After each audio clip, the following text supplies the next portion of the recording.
I'm not going to change my personality. Ain't nobody, they can't fire me. I make too much money to get fired. Charles Barkley broke every rule in the book, and ESPN let him walk. Shannon Sharpe slipped once, and they nearly erased him. But here's the twist. Shannon isn't done. His quiet revenge is already in motion.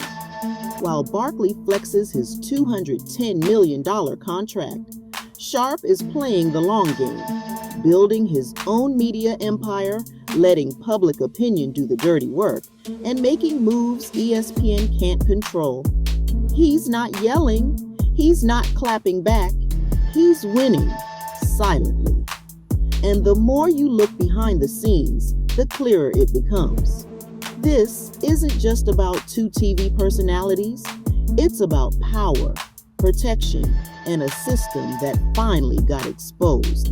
At ESPN, two men played by different rules. Charles Barkley bends the rules, skips shows, and dares execs to fire him.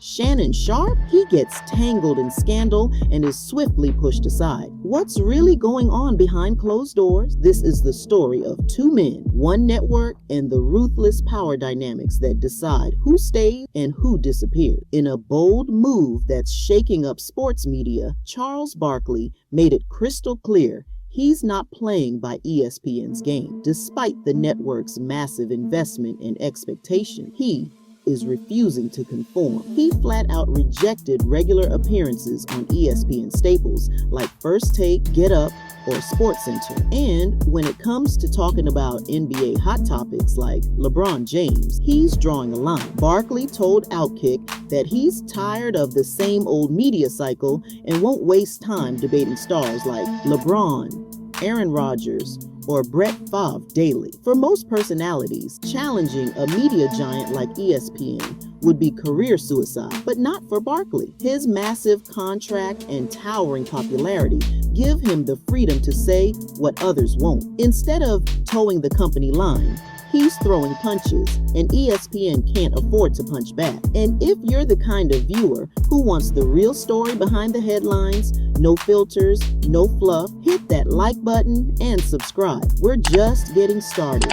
And what's coming next will blow this wide open. While Charles Barkley gets to call his own shot, Shannon Sharpe is stuck watching it all unfold, powerless and boiling with frustration. After being pushed to the edge of ESPN over a scandal, Sharpe now sees Barkley bending every rule in the book with zero consequences. The same network that cut ties with Shannon is now letting Chuck openly defy authority, skip appearances, and trash fellow analysts on air. And to Sharpe, it's personal. He's not just mad at the system, he's mad at the double standard. While Barkley flexes his power and laughs off accountability, Shannon's every move is reportedly under a microscope. He's battling lawsuits, dealing with morality clauses, and walking on eggshells just to stay employed. It's a glaring imbalance that's got Shannon fuming. And now fans are asking, why is one man untouchable while the other's expendable? Charles Barkley isn't just fearless, he's untouchable. Backed by a jaw-dropping 10-year, $210 million contract, Chuck has ESPN cornered. He told the world flat out, they can't fire me. Why? Because if they try, they'll still have to pay him for 7 more years whether he works or not. That's not confidence, that's leverage. In an industry where most analysts scramble to stay in line and secure their next deal, Barkley is cruising. He's already declared he'll likely retire in just a few years, regardless of what's left on the contract. That means he's immune to pressure, unconcerned about offending executives, and free to speak his mind. He's playing a completely different game, one where the network needs him more than he needs them. And it's that invincibility that's driving Shannon Sharpe and others watching from the sidelines absolutely crazy. Unlike Barkley, Shannon Sharpe doesn't have a golden parachute or a can't touch this contract. His $6.5 million ESPN deal may sound impressive, but it doesn't come with immunity. One scandal, and Disney's morality clause was ready to pounce. After his controversial involvement with a 19-year-old and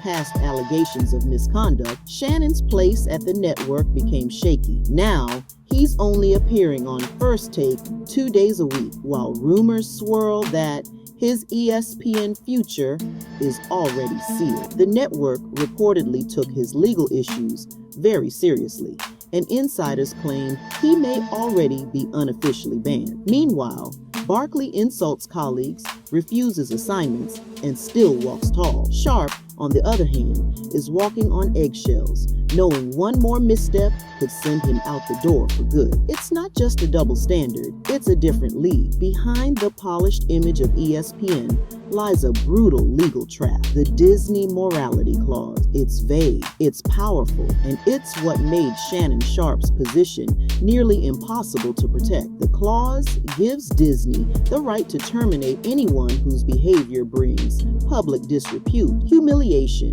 or scandal, and that's exactly how they justified sidelining Shannon. After reports surfaced about his relationship with a 19-year-old and past accusations of choking a female Fox Sports employee, Disney didn't need much more. Whether or not the allegations held in court didn't matter. In Disney's world, optics are everything, and Shannon's presence became a liability. That clause gave them the green light to cut ties fast, clean, and permanent. Meanwhile, Barkley's rebellious attitude might rattle executives, but it doesn't breach the morality clause. He's not tangled in lawsuits or damaging the Disney brand. He's just difficult. And in this game, difficult is manageable.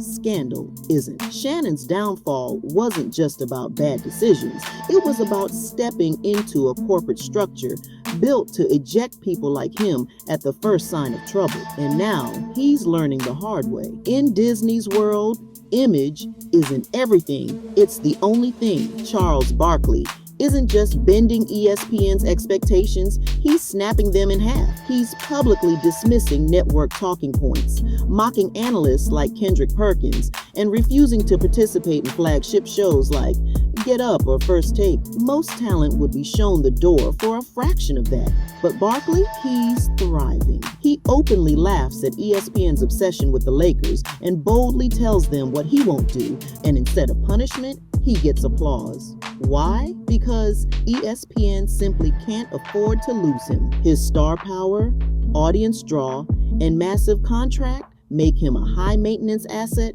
they're forced to tolerate. Chuck knows it, and he's using that leverage to do things his way. Meanwhile, the rest of the network's talent, especially someone like Shannon Sharpe, watches in disbelief. Barkley's behavior would be a career killer for anyone else, but for him, it's just part of the brand. He's proof that at ESPN, the rules only apply to those without enough power to break them. And if there's one man walking through the fire untouched, it's Chuck. In the world of sports media, fame buys freedom, and Shannon Sharpe is learning that the hard way. While he's undeniably a household name in football circles, his reach and influence don't touch Charles Barkley's crossover appeal. Barkley isn't just a basketball legend, he's a cultural icon with decades of mainstream visibility. That star power gives him the leverage to defy ESPN's demands without fear of consequences. Shannon, on the other hand,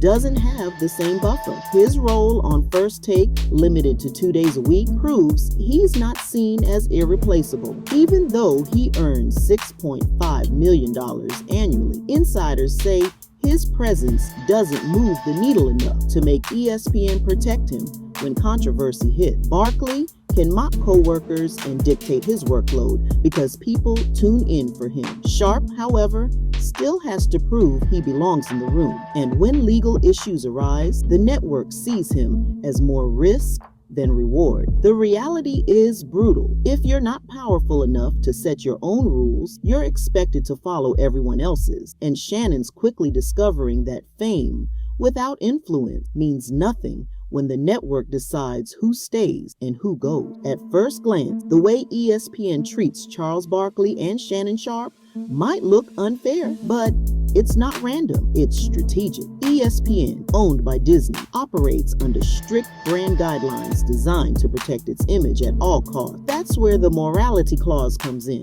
It gives the company legal power to drop anyone who might damage the brand, using vague language like scandal or public disrepute. It's not about truth, it's about perception, and perception crushed Shannon. His off-camera controversies gave the network everything it needed to distance itself. Meanwhile, Barkley's defiance, though loud and unfiltered, doesn't threaten the brand. He's controversial in a way that sells, not in a way that invites lawsuit. That's the difference. The system isn't broken. It's built to shield the network from reputational harm while protecting its most profitable personality. If you're clean, compliant, and popular like Barkley, you get leeway. If you're controversial and vulnerable like Shannon, you get cut. ESPN's rules aren't meant to be fair. They're meant to be flexible for the stars who make them money and brutal for the ones who don't. The cracks in ESPN's moral high ground aren't going unnoticed, especially by former employees who lived through it. Big names like Sage Steele and Ashley Brewer-Kaminsky have openly blasted the network for its blatant double standards. Steele, who was suspended for criticizing the company's COVID vaccine policy, slammed ESPN on X, pointing out that conservative views got her punished, while Shannon Sharpe, with multiple allegations involving women, kept his job longer. Kaminsky echoed that sentiment, recalling how she was chewed out simply for posting a photo with a Republican congressman. The message was clear. Certain opinions get you canceled, but questionable behavior gets swept under the rug if you're valuable enough. These former insiders exposed a system where political silence is demanded, yet scandals involving star talent are quietly buried until public pressure forces action. Their testimonies add fuel to the fire surrounding Sharpe's downfall and Barkley's immunity. This isn't just about two men being treated differently.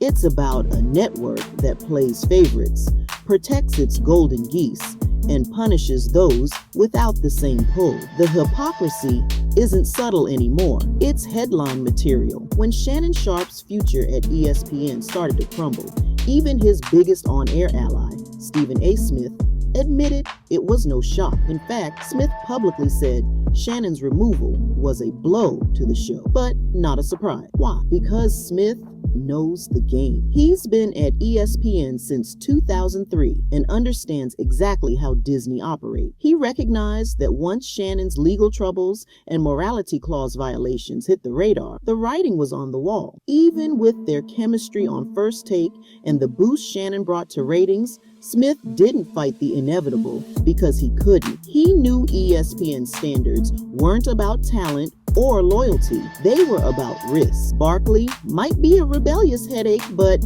he's a safe bet when it comes to brand protection. Shannon, he became a walking liability, and even the most powerful voices at ESPN couldn't save him. Smith's calm acceptance of Shannon's exit spoke volume. At ESPN, no amount of friendship or past success can protect you once the brand feels threatened. Sharpe wasn't just pushed aside. He was part of a predictable cycle that Smith had already seen and survived. At the end of the day, this isn't just a story about Charles Barkley and Shannon Sharpe. It's about power, privilege, and the politics of visibility. One man gets to mock the system and walk free. The other plays by the rules, slips once, and gets thrown to the wolves. Barkley's untouchable because he brings in ratings, headlines, and dollars. Sharpe, he brings controversy, and in Disney's world, that's a liability they can't afford. But here's the question. Is it fair? Should influence protect you from accountability? Or is ESPN just exposing how the media game is really played behind the scenes? Drop your thoughts in the comments. Was Shannon treated unfairly, or did he bring this on himself? And if you're not subscribed yet, what are you waiting for?